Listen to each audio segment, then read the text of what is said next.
Les sports et les animés sont deux dimensions qui divisent encore aujourd'hui dans le monde de l'anime-manga. D'un côté, il y a des gens qui ne font rien d'autre que de regarder des animés toute la journée en pensant qu'ils sont subtils et qu'ils sont au-dessus que de regarder des animés sportifs débiles. Et de l'autre, il y a ceux qui pratiquent des sports mais qui considèrent les animés comme cringe, gênants, voire même irréalistes, sans réelle valeur ajoutée car ils sont fictifs. Pour être honnête, je ne blâme personne, chacun est libre de penser ce qu'il veut. Yo l'équipage, c'est Riley, aujourd'hui on va voir un anime spécial qui est très populaire en 2023 et ce n'est autre que Blue Lock.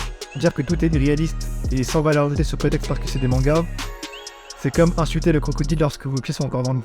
N'insultez pas le crocodile lorsque vos pieds sont encore dans l'eau. Allez-y comprendre. Mais en vrai, la plupart du temps, dans tous les shonen et les mangas que nous regardons, on en tire des leçons qui nous restent gravées à vie. La question est de savoir pourquoi les animes de sport et les mangas aussi de sport ont une si mauvaise image alors qu'il y a d'autres mangas comme par exemple Dragon Ball Z qui ont une très bonne réputation et qui ont pu perdurer dans le temps alors qu'ils sont tout aussi irréalistes et vraiment fictifs. Personnellement, moi je pense que c'est précisément parce qu'il y a ce côté fictif, ce côté irréaliste qu'on retrouve dans certains mangas comme dans Blue Lock ou Hajime no Ippo ou même Eiichi 21 qu'on peut retrouver une certaine valeur ajoutée pour nous en tant que spectateurs et amateurs de manga, voire même athlètes. L'une des façons dont les shonen et les mangas laissent une valeur durable à leurs spectateurs, c'est la façon dont ils transmettent leur leçon de vie, soit à travers les matchs ou les combats suivant les shonen. En général, il y aura toujours le personnage principal ou un rival qui prendra position dans un thème en particulier, et celui qui en sort vainqueur de ce combat a un message significatif envers le spectateur. C'est ce qui se passe d'ailleurs dans la plupart des mangas de sport, mais ce que je trouve vraiment sous-côté, c'est l'introspection de la psychologie sportive hautement mise en avant dans ces shonen. Comme je le disais, parce qu'ils sont catégorisés comme des mangas, toutes les leçons qu'ils visent à nous apprendre ou nous laisser sont perçues comme fausses et irréalistes. Au début, je vais pas vous mentir, je m'attendais à une critique beaucoup plus négative de Blue Lock, en raison principalement de son langage, des dizaines de refs mal placés, et surtout, bien évidemment, pour son manque de réalisme dans le manga. Après, c'est peut-être un peu compréhensible parce que pour l'instant, c'est les animes only qui ont ce genre de débat, et ils n'ont pas encore vu la suite du manga en scan, et pour le coup, ils sont beaucoup mieux développés. Pour moi, Blue Lock bouleverse complètement l'industrie du manga et du sport aussi dans le manga. D'ailleurs, dans la plupart des animés et mangas de sport, c'est vraiment l'esprit d'équipe qui est mis en avant et qui est prêché, alors que dans Blue Lock, non, c'est tout le contraire. Après, bon, c'est vrai que c'est logique, parce que pour avancer dans le football, t'es obligé d'avoir un sens de l'esprit d'équipe, parce que c'est obligatoire, c'est même un pilier dans ce sport.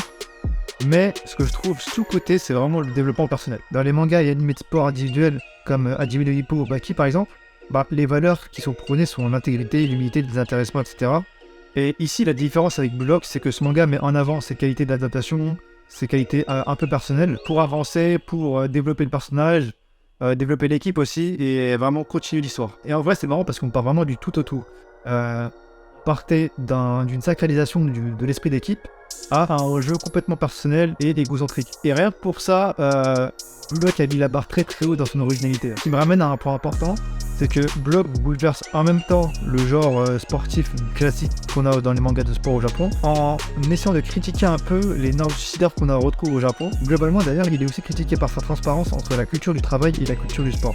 Ne soyez pas égoïstes, tous pour un, personne ne compte plus que l'équipe. Et d'ailleurs, les Japonais ont tendance à regarder de haut les personnes qui basent leur action, leur comportement sur des décisions centrées sur l'individu.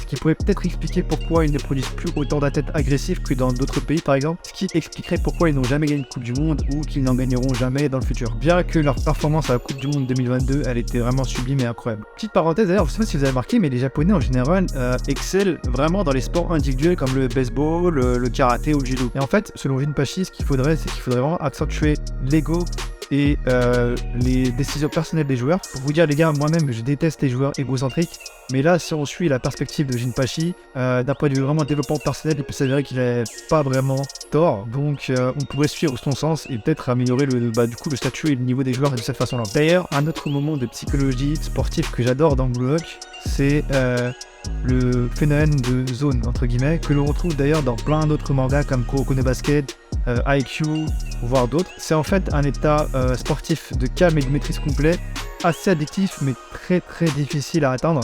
La zone correspondrait à un état dans lequel nous serions tellement absorbés par ce que nous sommes en train de faire que nous ne serions même pas capables de réaliser la même tâche en étant pleinement conscients.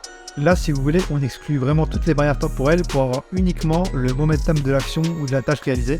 Pour vous donner un exemple, je ne sais pas si ça vous est déjà arrivé de conduire vraiment par instinct, même en étant presque inconscient parce que vous avez tellement l'habitude de le faire que vous ne réfléchissez même plus en fait.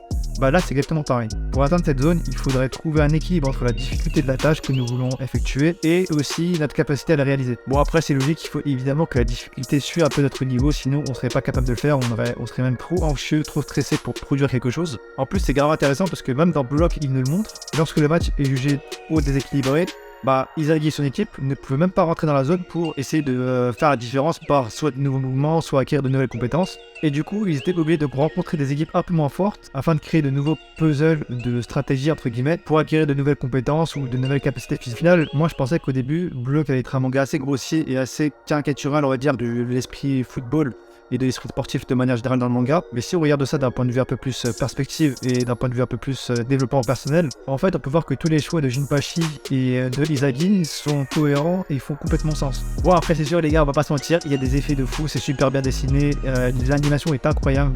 Franchement juste pour ça moi j'adore, je kiffe, donc j'achète. Si t'as kiffé la vidéo, n'hésite pas à lâcher un petit like, ça fait plaisir, un petit commentaire si t'as des questions et aussi abonne-toi pour ne pas manquer mes prochaines vidéos. Ciao.